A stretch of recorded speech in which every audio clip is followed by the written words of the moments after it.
Кашгар с древних времен был транспортным узлом, соединяющим Европу и Азию, и, конечно, Восточную и Центральную Азию. Это также центр вкуса шелкового пути, где смешиваются кулинарные предпочтения разных народов. Когда свежая баранина смешивается с острым луком, а насыщенное молоко с крепким чаем, каждый вкус рассказывает многотысячелетнюю историю миграций и встреч на Великом шелковом пути. Уйгуров, находящихся далеко от дома, больше всего манит этот неповторимый вкус родины. Такие туристы, как мы, также очарованные местной уйгурской кухней, тоже встречаемся в этих ароматах с тоской после расставания и стремлением вернуться. Пойдем скорее попробуем тушеные бараньи потроха. Шашлык из свежей баранины здесь совершенно особенный. Это Майранджан Турсун, местный фудблогер. Его густые брови, будто масштабная линейка, они освещают дым и огонь повседневной жизни Кашгара. Когда брови приподнимаются, это сигнал «найден деликатес». Следуя за этими самыми вкусными бровями, мы пройдем по лабиринту уйгурской кухни, разгадаем тайны тандыров и раскроем истинный вкус продуктов. Тушеные потроха. Слышны выкрики «зазывал». Съесть что-то самое местное, самое близкое к земле, проникнуться чувствами уйгуров. Утром, когда мы с Майранджаном встретились, наше кулинарное исследование уйгурской уличной кухни начинается. Вы можете есть плов в любое время дня. Он очень популярен, особенно в южных регионах. Плов едят утром и на обед. Обычно никто не ест плов на ужин. Плов обычно подают с йогуртом и тому подобным, кислым молоком. Очень ароматный. Немного сладости от моркови. Мясо в плове из какой части баранины?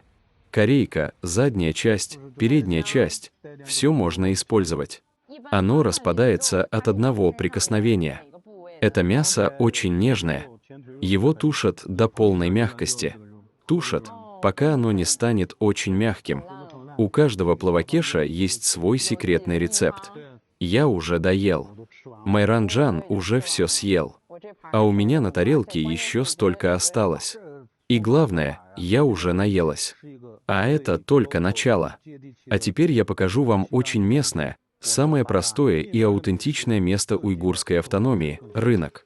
Мы называем его базар. Еда там более аутентичная, более вкусная и ароматная. 7 дней в неделю, в разных местах. Все окрестные жители собираются вместе торговать. Закупки на следующую неделю – все здесь. Отведать насыщенный плов – лишь приоткрыть завесу гастрономического представления Кашгара. Далее Майранджан поведет нас в место, еще более пропитанное духом уличной еды, на продуктовый базар Кашгара. Тысячи лет базар был приютом для купцов и путешественников, музеем вкусов. Треск печей, крики торговцев, жаркое столкновение специй и жиров. Каждый прилавок – гастрономическое приключение. Это, должно быть, та самая пухленькая лепешка, что тебе нравится. Попробуй. У нас есть поговорка «Ни одна лепешка не возвращается домой целой». Когда мы уезжаем далеко, отцы говорят «бери лепешки в дорогу». Особенно раньше, когда путь занимал долгое время, лепешки долго не портились. Сейчас они могут казаться суховатыми, но запей абрикосовым чаем, кисло-сладким, похожим на напиток из чернослива. Уйгурская автономия очень большая. Кулинарные традиции по районам немного различаются. Это фаршированное легкое. Попробуй баранье легкое, кишки. Как ты выбираешь, в какое заведение пойти, чтобы снять видео? Там, где много людей, не ошибешься. Это йогурт, приготовленный на паре. Попробуешь. Весной выпьешь такой, и после одной чашки уже сыт. Невозможно удержаться. Я допью, а вы как хотите. Попробуешь, поешь, выпьешь. Уличная еда заполняет все, конца и края не видно. Даже самый стойкий человек с трудом устоит перед этим ароматным соблазном. Если не посыплешь специями, ты уже не уйгур. Это палочка шашлыка, 10 юаней. Мы вчера разговаривали с продавцом, у него ежедневный оборот 40 000 юаней. Это джир, курдючное сало. В уйгурской автономии оно существует как нечто божественное. В детстве, когда мы простужались, мама натирала нас курдючным салом, и все проходило. Тот вкус, что пробуешь сейчас, когда уедешь отсюда, такого уже не будет. Есть еще особенные желтые шашлычки из тандыра. Туда добавляют кукурузную муку, яйца, щепотку зры. Много специй перемешивают, наносят на шашлык, маринуют, и только потом в тандыр.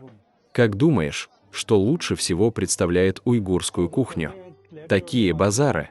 Ведь есть и рестораны, где нарезка красивая и сервировка. Но я считаю, что эти народные базары – неотъемлемая часть уйгурской кухни. Многие жители приходят есть именно сюда. Вкусная еда, во-первых, а во-вторых, здесь можно встретить знакомых, пообщаться. Моему отцу 60 лет, когда он приходит в это место, это пробуждает воспоминания детства. Вся эта атмосфера, дух уличной жизни – это и есть основа уйгурской кухни. Здесь традиционная еда, почти религия. Свежие, качественные продукты достойны готовить только по аутентичным рецептам. Это общая страсть всех жителей. Однако к инновационным блюдам отношение, на удивление, непредвзятое. Еще со времен Шелкового пути здесь все готовили в больших и малых котлах вместе, чтобы угодить едокам со всех сторон. Базар – отличный пример того, как меняются времена. В этом старом городе сейчас продают не только уйгурскую еду, есть все, и кухня из других регионов, и блюда, сочетающие разные традиции. Как ты придумал название своего канала «Бравастый брат»? Раньше мы назывались «Углеродный бог». Имелся в виду углерод из углеводов. Но потом меня все стали называть «Бравастый брат», и мы сменили название. Все говорят, что у уйгуров густые брови. А у меня глаза маловаты, но густые брови делают образ более узнаваемым.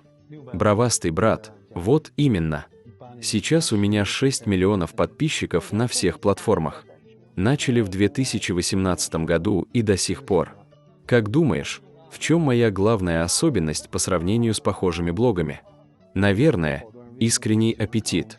Я спрашивал у многих, почему им нравится смотреть наши видео. Говорят, смотрю, как ты ешь, и самому есть хочется. Ради съемок мы можем 24 часа, 20 часов не есть. Если сам ешь не так вкусно, зритель через экран не почувствует радости, эмоциональная связь не возникнет. Во-вторых, они могут узнать об уйгурской автономии через наши видео. Какую местную еду порекомендовать в первую очередь? Какие блюда в топе? Все те же – плов, лагман, шашлык. Но сейчас мы собираемся попробовать полдник, где сочетают местную кухню с западной и с некоторыми китайскими блюдами. Кулинарная культура здесь тоже претерпевает изменения. Вот, например, кофе со специями. Попробуй, чуть больше специй, чем в традиционном кофе, мы добавляем много всяких штук. Теперь такой кофе уже не похож на другие, он стал нашим, уйгурским. А это фруктовый чай, налей, попробуй, он особенно хорошо утоляет жажду, кисло-сладкий. Чай – тоже наша большая особенность. А сейчас мы попробуем уйгурскую лепешку-пиццу. Уйгурская лепешка с мясом и пицца, в общем-то, похожи. Некоторые историки говорят, что уйгурская лепешка – дедушка пиццы. Если описать уйгурскую кухню одним словом – многообразие. Это одна из важных особенностей края, находящегося на шелковом пути. Многие наши блюда похожи на кухню 5 стран Центральной Азии, но у нас богаче. Еда из разных мест, попадая сюда, по-разному смешивается. Когда мы начинали делать гастрономические ролики, мы просто любили вкусно поесть, любили снимать. Не думали, что подписчиков будет несколько миллионов. Но когда у тебя появляются миллионы подписчиков, появляется ответственность. Многие люди через наши видео узнают о нашем крае. И тогда мы подумали, раз так много людей смотрят, мы должны показывать его с хорошей стороны.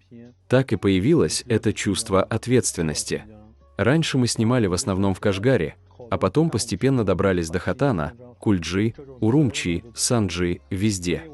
Проехали всю уйгурскую автономию и поняли, какая же она огромная. На самом деле мы тоже учимся в процессе съемок и общения, выступаем в роли испытателей, пробуя все это.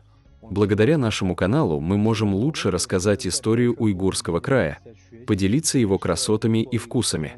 Мы показываем взгляд обычного человека, снимаем какие-то вещи, возможно, именно это им больше по душе. Весь наш край – место, которое привлекает людей. Так что уйгурский край сделал нас такими, мы состоялись благодаря ему.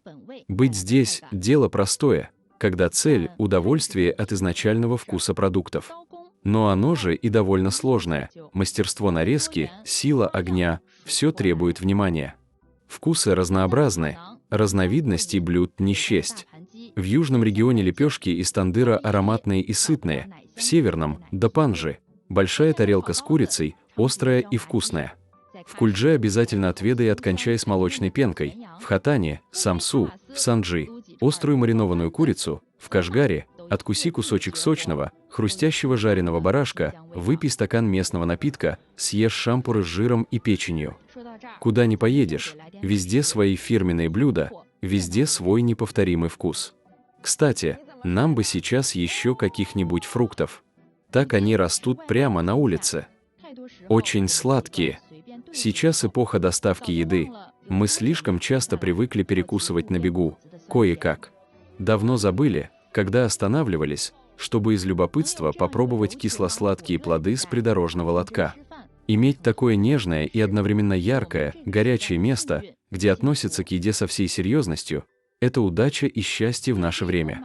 Ради этого удовольствия от вкусного кусочка вам непременно надо приехать в уйгурскую автономию.